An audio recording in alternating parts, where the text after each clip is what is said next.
We begin our noon show with breaking news. The Chicago Bears taking a major step toward building a stadium in Hammond, Indiana. The state of Illinois fumbled the ball, to use a sports analogy.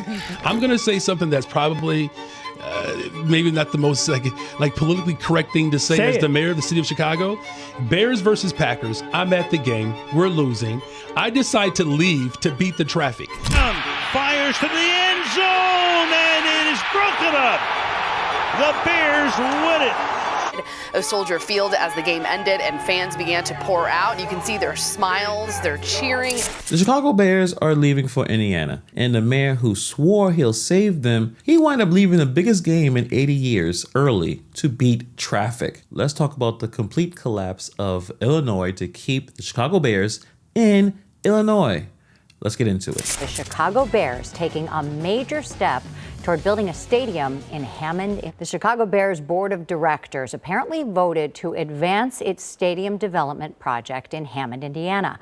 It adds they believe a world-class stadium project in Hammond will transform the region. Indiana Governor Mike Braun issued a statement very happy, saying in part, quote, "Hoosiers, help me welcome the Chicago Bears to our great state.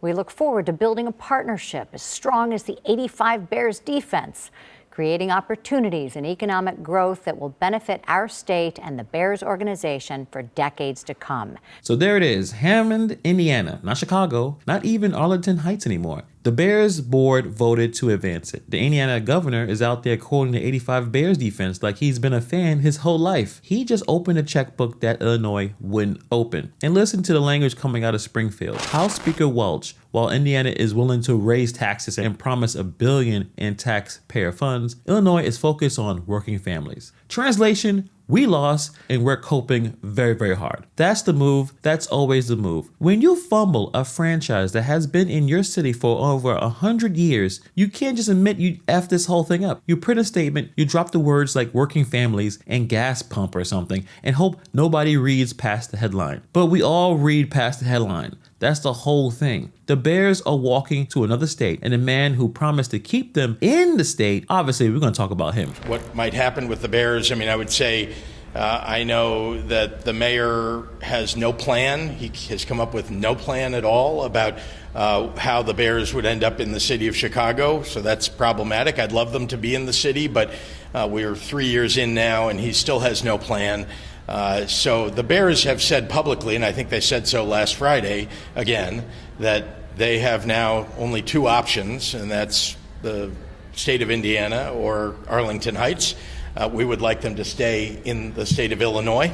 So this happened about 2 weeks ago. When your own governor in the same party, same city, you guys are all on the same side, goes on camera and says that you have no plan, that's not just a disagreement, that's a public execution. Now, I'll be fair because we try to be fair here. Johnson did have a plan, a lakefront stadium, publicly owned. He showed renderings. So the idea of no plan is not 100% true. But here's the thing. Pritzker called that plan a non-starter 2 years ago and refused to fund it. So what Pritzker really means is, I killed your plan and I'm going to stand here and tell everyone that you never had one to begin with. That's cold. And that's also politics in Illinois. I believe that Pritzker realizes that Brandon Johnson is not going to get reelected. He is still really unpopular. And a way to kind of separate himself is by basically calling him out, saying that he's incompetent. They weren't friends or really close to begin with. Pritzker is a billionaire. Brandon Johnson doesn't like billionaires. So it was never a great team to begin with. That's cold, but that's politics in Illinois. Pritzker says Johnson shows up in May with a bunch of demands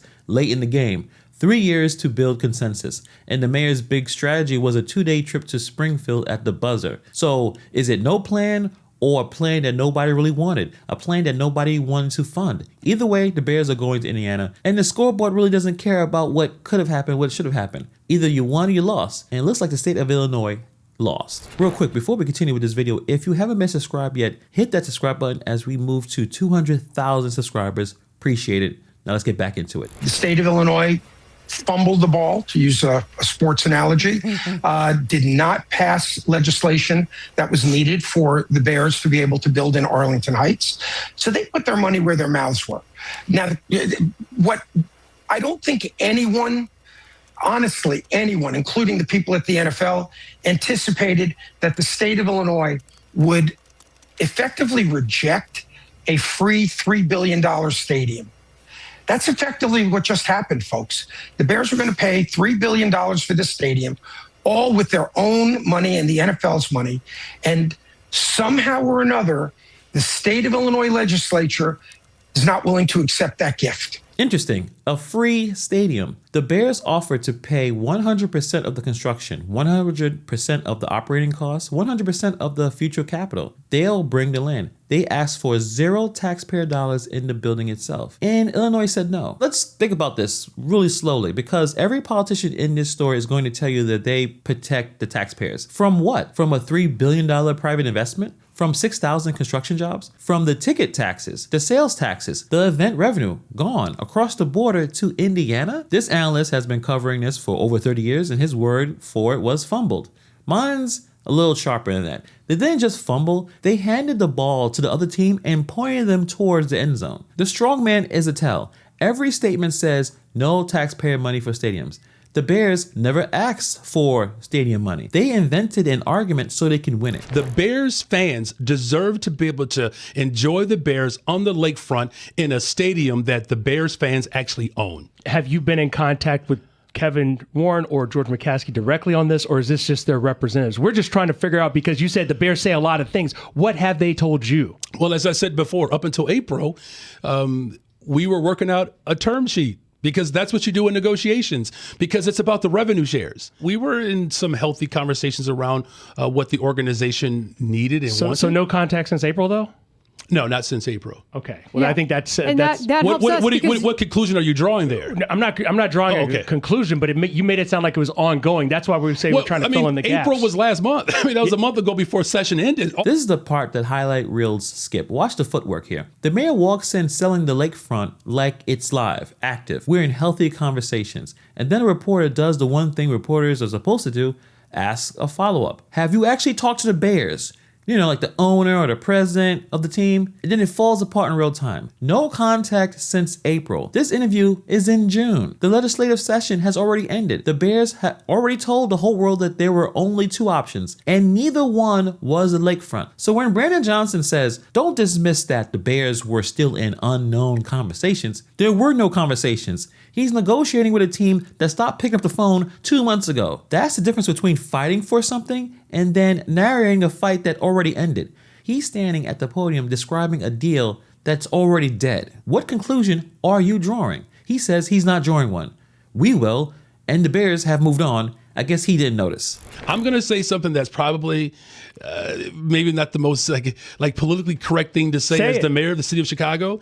Getting in and out of Soldier Field is an absolute nightmare. Let me tell you how bad it is. Bears versus Packers. I'm at the game. We're losing. I decide to leave to beat the traffic. Before I get out of the footprint, the Bears had come back to win. The ingress egress part, that's what we have to fix. Now, this is one of the most hilarious things I've ever seen a public official do.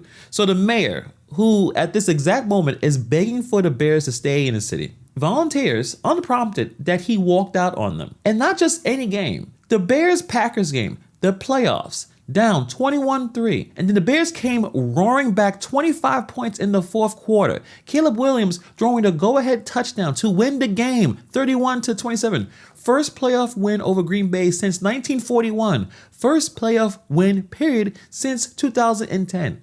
80 years of waiting, and the mayor of Chicago was in his car to beat traffic. Here's what that tells the men who own the Bears, who probably were watching that interview. This guy isn't one of us. He's not even a fan. He's just a politician that sat in a luxury seat and ducked out when the score looked bad. Brandon Johnson couldn't even fake like he loved football. And the problem is you definitely can't brag about leaving early while you're pitching yourself as the franchise's biggest champion. Nobody made him say that. He just volunteered information. That's not just honesty. That is a man who doesn't understand the room he's in and completely embarrassed himself. The people of Chicago, the historic organization, deserves to play in the city that made this team what it is today. And as mayor of Chicago, I'm going to work hard And maybe I'm going to get a little bit of that Caleb Williams kind of magic.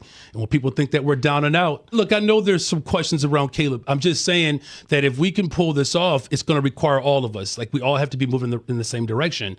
And I'm committed to doing that for the Bears fans and for the future of our city. I've said before, to come up with a viable pathway to ensure that a publicly owned stadium in which our inevitable Super Bowl champions can actually play in. And here's the closer, the man who left early, who hasn't talked to the team since April, whose own governor said he had no plan, signs off with the inevitable Super Bowl champions, while the franchise is signing paperwork in Indiana. Then he reaches for the Caleb Williams comeback metaphor. People think we're down out, comparing himself to the 22-year-old quarterback who actually stayed for the fourth quarter, the same comeback that he personally drove home before it happened. You see the pattern by now. It's not just one bad line. It's a habit of why I do not like politicians. He says one thing that sounds good in the room and then falls apart the second you check it against reality. That lakefront was his only plan, except the Bears didn't care about that plan. They wouldn't even return his calls. He says he loves the team, except he left their best game early. They're inevitable champions? Well, except they'll be champions in another state. This is another huge L for Brandon Johnson, a big one. The Bears were a free $3 billion gift, and Chicago handed them to Indiana, with the mayor narrating the loss like it's a win. Really embarrassing. Do I think Brandon Johnson wanted the Bears to stay? Yeah, I think so. I think there was some level of effort. The lakefront idea, the publicly owned angle, the renderings, I mean, there was some kind of vision there. But wanting isn't the job. Closing is the job. You cannot stand on the podium swearing you're going to keep a team in your city, and in the same breath, you admit that you leave their biggest game in 80 years to beat traffic. That's not just a gaffe, that's a complete tell. It reminds me of Oakland with Mayor Shang, the whole saga with the A's, watching a franchise slide right out the door while the city slips on a banana peel. Same movie, different banana. But let me know what you guys think about this in the comments below. Thank you for taking time to watch this video, and I'll see you guys in the next video.